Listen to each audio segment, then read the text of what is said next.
It's hard to tell much from a single trailer, but where the first game was a primarily try not to die in the world's worst forest, we get the feeling that Sons of the Forest will be a more narrative focused, as it seems that you'll be actively hunting down the monsters amidst the trees.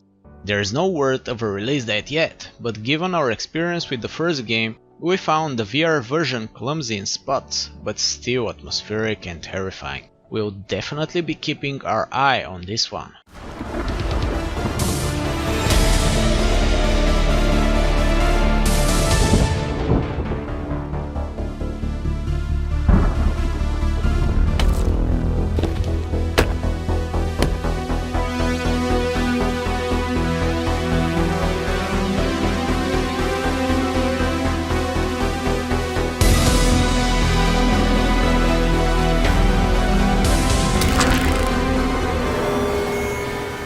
Await the Survival series is the debut game from indie developer Breaking Walls. In the game, players will take the role of a sugar glider, a small marsupial with the ability to glide, exploring an ecosystem full of prey and predators. Although the game seems heavily based in reality, that doesn't mean it's completely straight-laced. At one point in the footage, the player needs to make their way into an area that is too small for the sugar glider to fit into. There's no need to fear, however, because the sugar glider can possess other creatures for a short period by consuming blue mushrooms. Hopefully, there aren't too many owls looking for a little snack at night. The premise of the Eternal Cylinder hasn't changed since it was announced. You're an alien on an alien world that is endlessly being squashed under the weight of a giant cylinder that rolls over all vegetation and animal life that doesn't outrun it. Like the classic Evolution game Spore, it's a vast land full of unique intelligent animals, real-time world destruction and organic exploration with puzzles designed to encourage you to overcome hazards, enemies and challenges in unique ways. To succeed, you need to find other creatures to band together with, learn about the world around you, evolve to meet the challenges, and mutate to obtain new traits that might help.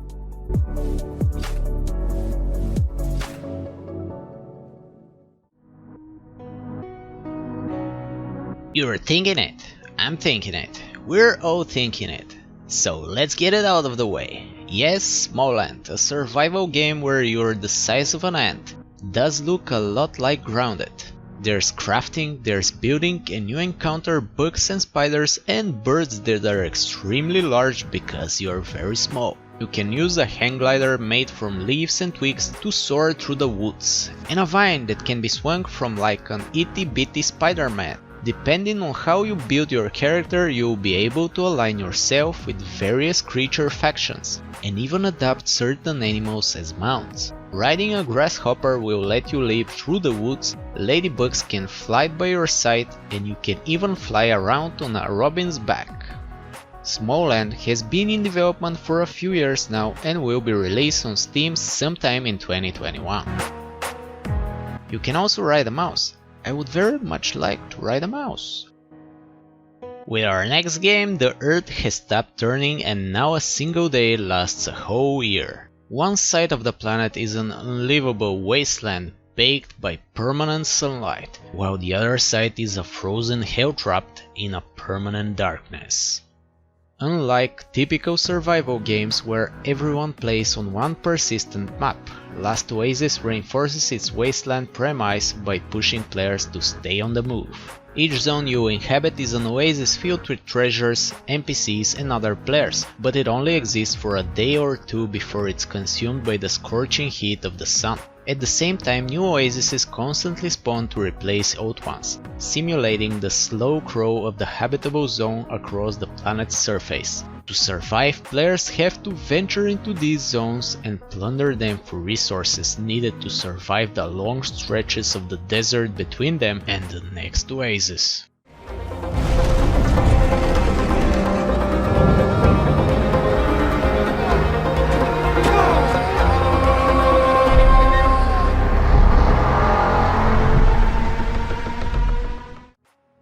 In Undying, players will take on the role of Anling, a mother who has already been infected by a zombie bite. The goal is to protect her young son Cody, ensuring his survival while teaching him valuable skills in the zombie apocalypse so he can survive on his own one day. Players will need to make use of limited resources to slow down Undying's infection while using survival skills such as crafting, cooking and more. You also need to strike a perfect balance between managing the day's resources and increasing Cody's skills to survive the treacherous journey. For all intents and purposes, Undying might just be one of the most unique takes on the survival games genre yet, and it's expected to release sometime in 2021.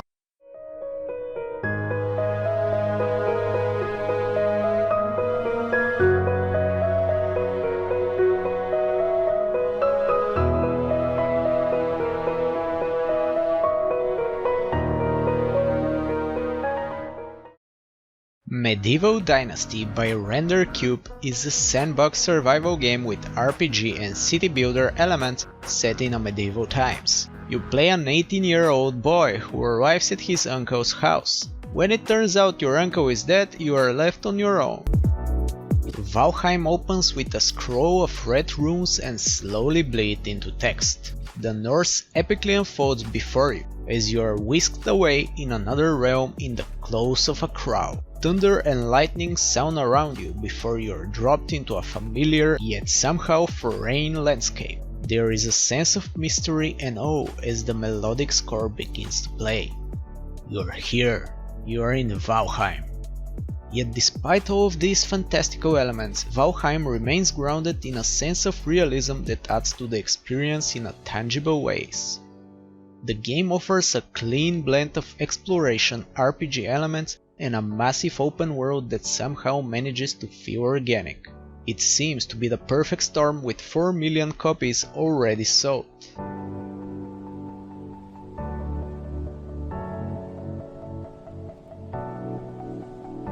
In State of Decay 3, players will once again be able to fight for their lives with a whole lot of survival game elements. This time around, the game seems to have a snowy landscape, which could include survival aspects such as getting out of the cold. In the one and only trailer, we also see an undead deer eating a fresh kill, which could mean mutated animals will play a large part in State of Decay 3.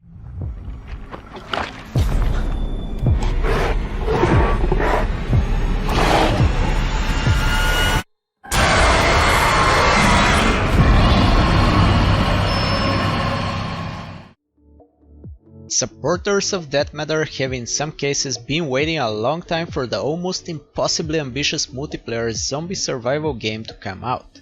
It's been more than 3 years since the project was first announced on Kickstarter, and since then, Canadian developer QI Software has gone through a couple of delays and additional crowdfunding campaigns. When you look at footage of that matter, it's familiar enough at first. It's an open world game set in a post-apocalyptic version of rural Alberta, Canada. Zombies lurk in the eerily familiar gas stations and supermarkets along a main road that could be plugged from any small town in North America. But it quickly becomes clear that that matter is aiming for a much more complex survival experience than you'll find in similar games like State of Decay 2 or DayZ. How you go about surviving in a zombie-infested Alberta mining town is up to you. You can work together with other players, or on your own. You'll be able to customize and drive vehicles, hunt animals for food, and forage a wide range of locations for supplies.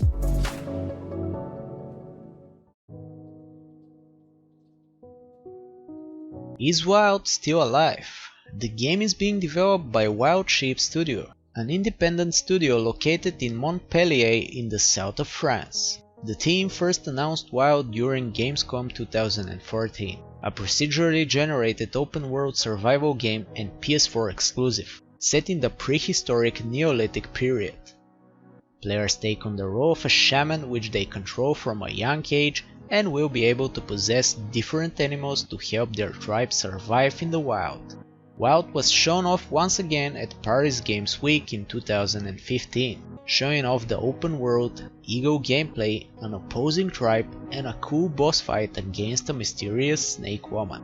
However, since then, Wild has entirely dropped off the radar, which brings back the first question: is the long dormant PS4 exclusive Wild still alive? It's impossible to say for sure.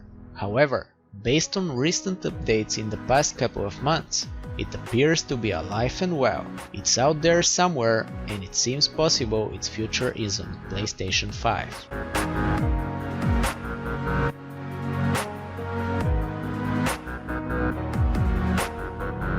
Whether you're a creator or an adventurer, sandbox RPG Hytale should be on your radar. The game is based on the Hypixel Minecraft servers, home of free-to-play Minecraft minigames, and wants to offer players the same mix of creative opportunities as the Mojang Mammoth, with a deep single-player adventure on the side. The game is being developed by Hypixel Studios, an independent team that was acquired by Riot Games last year. Hytale is a procedurally generated sandbox game with many RPG elements. It looks and plays in a similar fashion to Minecraft, complete with mobs and biomes. Yet Hytale offers a deeper focus on player-led creation, grafting in mod tools and scripting systems to help players customize the game and take it into their own hands upon launch, creating minigames and making their experience fully custom and unique.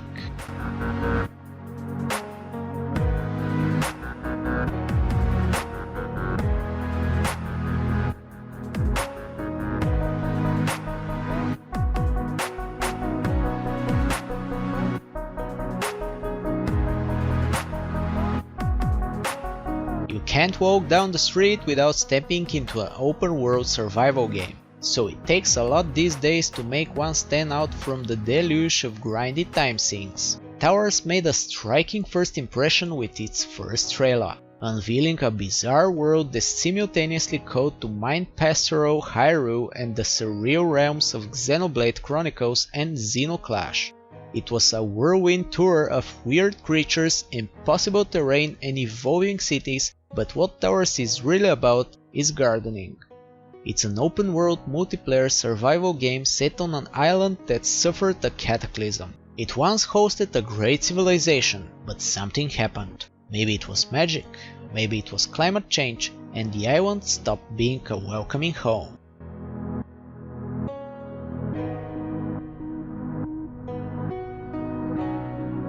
Since Minecraft, survival games have become a staple of the games industry, but until now, no other game in the genre has been so family-friendly. With grounded Obsidian walks back years of survival games, moving ceaselessly toward dreary post-apocalyptic worlds, and instead imagines a colorful little big sandbox where insects are intimidating behemoths. The developers have a lot to be proud of right out of the gate with the early access version of Grounded, and even as it's clearly lacking in some areas, namely story and polish, it's easy to see that the small offshoot team at Obsidian has crafted something adventurous and wonderful. In Grounded, 1 to 4 players are shrunken down to a centimeter for reasons that aren't yet clear. Shocked to awaken as something smaller than an ant, the now standard survival game ramp introduces players to its world of massive anthills, fearsome spiders and grass as tall as buildings, or at least that's how it all appears from your perspective.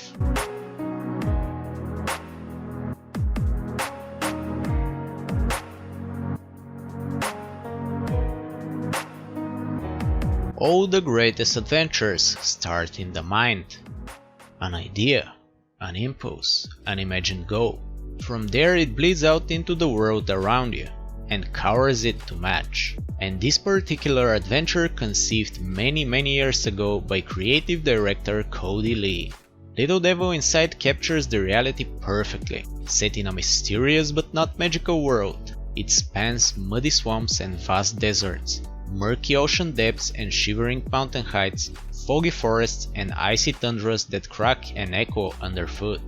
Little Devil Inside is all about the journey. Your town serves as a placement of preparation. In a routine that recalls both the Persona and Monster Hunter series, you get ready for expeditions by gathering intel about regions and potential foes.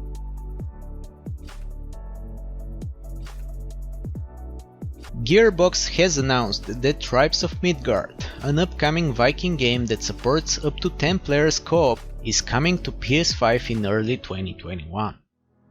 Gameplay in Tribes of Midgard can be solo or multiplayer, with up to 9 other players assisting you with taking down giants, which are invading for whatever reason. Set in worlds full of dark creatures, hidden gods and abundant materials to be uncovered.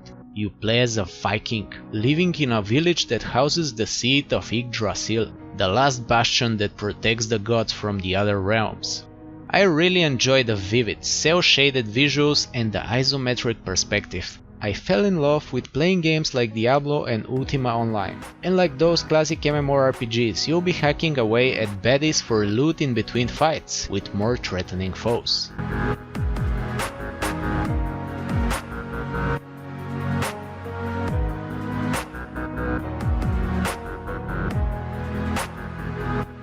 The Riftbreaker is a mutant hybrid, part base building romp with serious tower defense vibes. Not entirely surprising given that it comes from the creators of X-Morph Defense, and survival mechanics part action RPG where you can slaughter thousands of aliens in your resilient mech.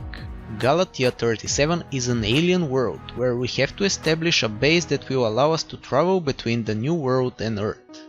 Watching tides of alien nesties exploding in a shower of blood and gibbs sure is satisfying, and also a gratuitous level of goriness we don't normally see in strategy games, or in this case, strategy adjacent. You can blast them with nukes, set fire to everything, or get up close and personal and just start slicing everything up with your sword.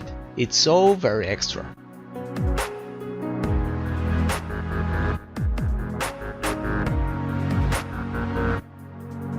Turtle Rock Studios' Back 4 Blood was revealed during the last year's The Game Awards, a spiritual successor to the Left 4 Dead games. Back 4 Blood quickly amassed a decent fanbase that is anxiously waiting for it to release in June of this year. Just like in Left 4 Dead, the focus is on facing humongous hordes of zombies while trying to ensure the team's survival. The game's shooting mechanics seem to be different than Left 4 Dead games, with the biggest change being the addition of iron sights to weapons. The gunplay seems fun and engaging, which is a good thing considering the game is supposed to be played with friends for a long time. Back 4 Blood's zombie types also seem to be a lot more in number than their previous games. The gameplay showcases a lot of special zombies with 2 distinct giants, one of which looks strikingly similar to one of Bloodborne's most powerful bosses, the Orphan of Chaos.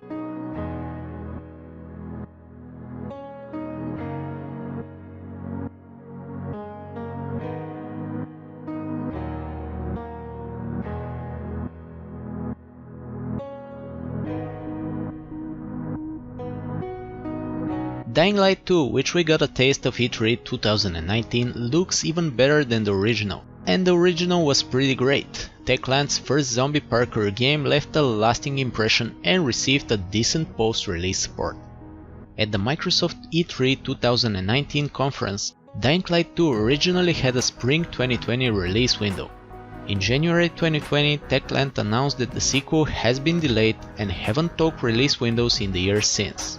It's a bummer to hear that Techland is indefinitely delaying Dying Light 2, but the bright side is the studio is using the time to work on the game's story. A developer of the game said that delaying the game opened opportunities to nail down the story part of the game, choices our players can make, as well as up the level of open world opportunities the player will face. That's really great to hear, even if it means we might not get our hands on Dying Light for a while yet. Based on what we've seen, it should be worth the wait.